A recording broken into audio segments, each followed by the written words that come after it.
Okay. MegaAzelf77 asks, do you like the popular Screw Attack series Death Battle? I have watched a little bit of Death Battle, but yeah, I have to admit they're pretty entertaining, but I'm no real fan of them. I prefer Josh Scorcher's character matchups. Really, that's what I prefer quite a lot more. Whatever. And, okay. HBombCrew asks, Coca-Cola, what's your favorite game ever? And favorite Pokemon? Coca-Cola? Pepsi. Yes, I prefer Pepsi a lot more. Just, I grew up more with Pepsi around the house than I did with, Coca-Cola, so I really developed a good taste for Pepsi, and that's it. My favorite game ever, I've already answered this. Legend of Zelda Twilight Princess. And my favorite Pokemon, oh, this was a really, really hard question. But in the end, I went with Metagross. I mean, he was the one Pokemon that I saw in it. Sure, I saw a few more Pokemon, but this one I went, a few more Pokemon that I thought this, but when I saw him, I just went, wow, that is a badass. And, I mean, a Steel and Psychic Pokemon, I thought, when he first came out, I thought that was pretty damn unique. And just all his attacks, he's pretty slow, yes, but he has high step, he has high defense, and he can last really long in a fight and can deal a huge amount of damage. And I just really like, especially the thing that pushes it over the edge for me is the move Meteor Mash. I just love the idea of it, because I feel like he was a space Pokemon, like, he had the power of a supercomputer. And Meteor Mash, thinking of the space aspect of it, I thought, yeah, that's my favorite Pokemon. Alright, Cygamus7 asks, what is your favorite weapon you've used in video games? This is a pretty damn hard question. I'd have to narrow it down to a few.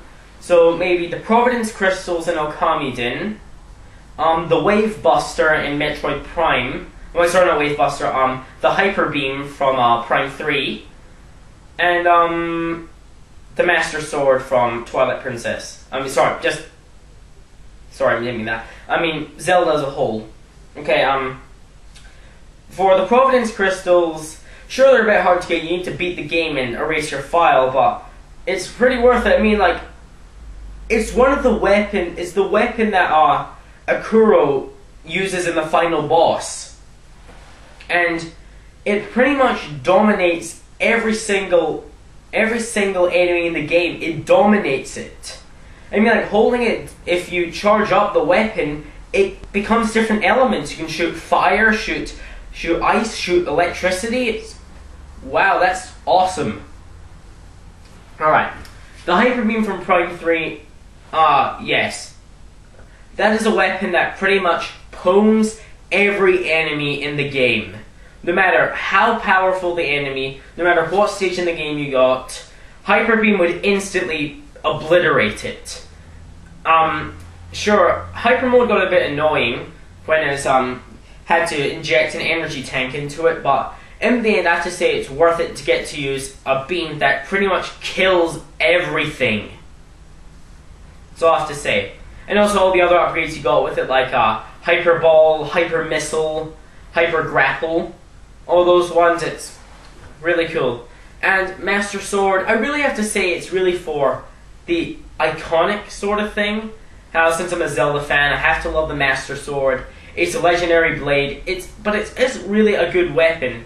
Because in Twilight Princess I found it was the strongest weapon. Wooden Sword I thought at the beginning, wow, yeah, I can beat up the enemies.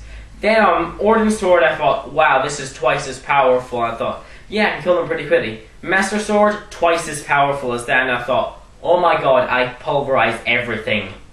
So I thought, Master Sword in all Zelda games, I love. Okay. Glitchmantau asks, number 1, what is your favorite gaming platform? Number 2, will you always keep the first 200 subscribers in your heart and keep doing special things especially for us? Number 3, do you play Terraria, Minecraft, or Modern Warfare 3 on PC? And number 4, is there any way I can help you in your videos, particularly in countdowns? Okay, first question I've already said, it's the Wii.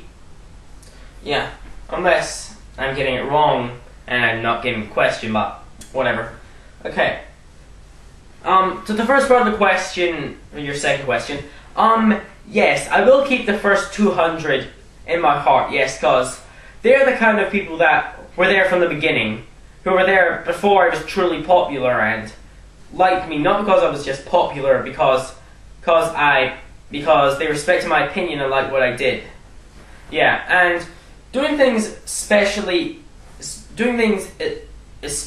for you guys, I probably won't do anything especially for you guys.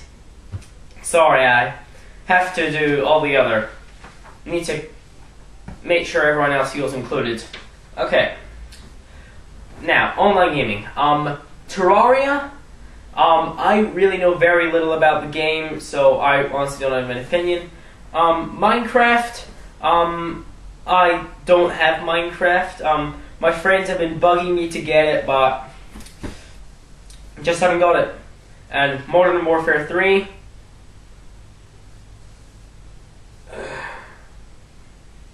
No.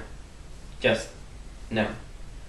You will never get me playing Modern Warfare 3 online.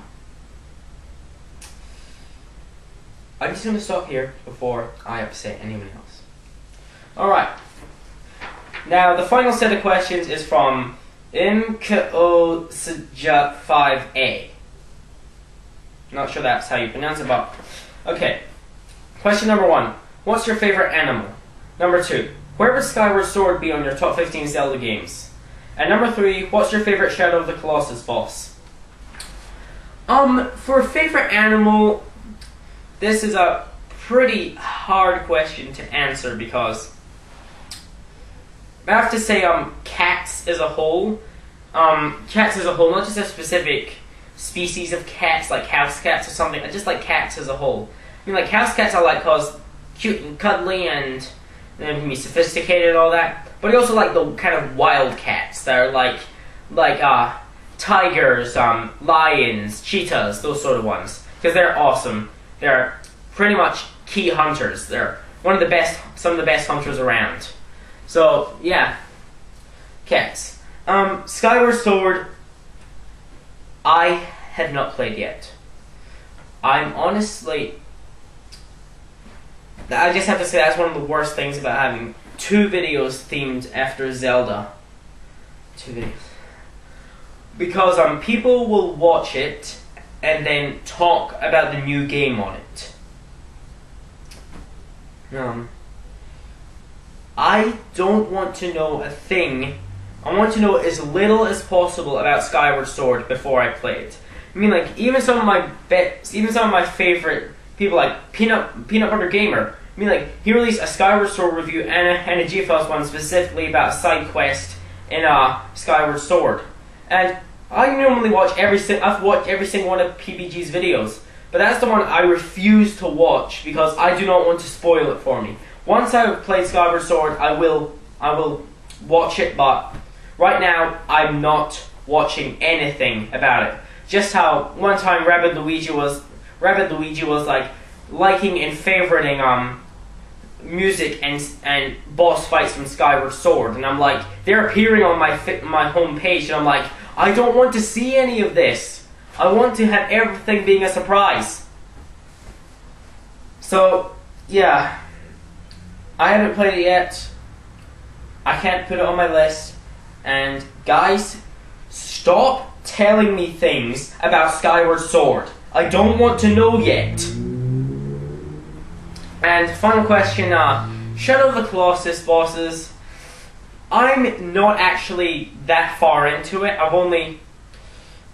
I only just got my new TV back, so I've been playing it. I've only actually fought 6 of the 16, but if I had to choose just one and the ones I played that I really enjoyed fighting, it would have to be a tie between the third one, I think, the Knight. I'm not sure his actual name, but I know he's called the Knight. And the fifth, Avion. The Knight, mainly because I love the medieval feel of the fight, about climbing up his sword, and how he's huge, and it's a real challenge. That's what I loved about it.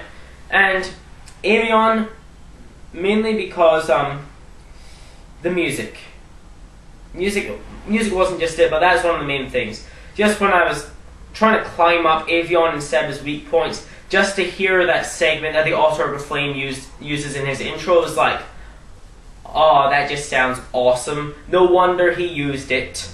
And in the end, I just found it a good way to kind of have a giant bird swooping at you, and then just to jump on and hang on to it. It's like, wow, it's like, just like the adrenaline rush. For both of them, it's like the adrenaline rush. I can't really decide between them right now, because, yeah.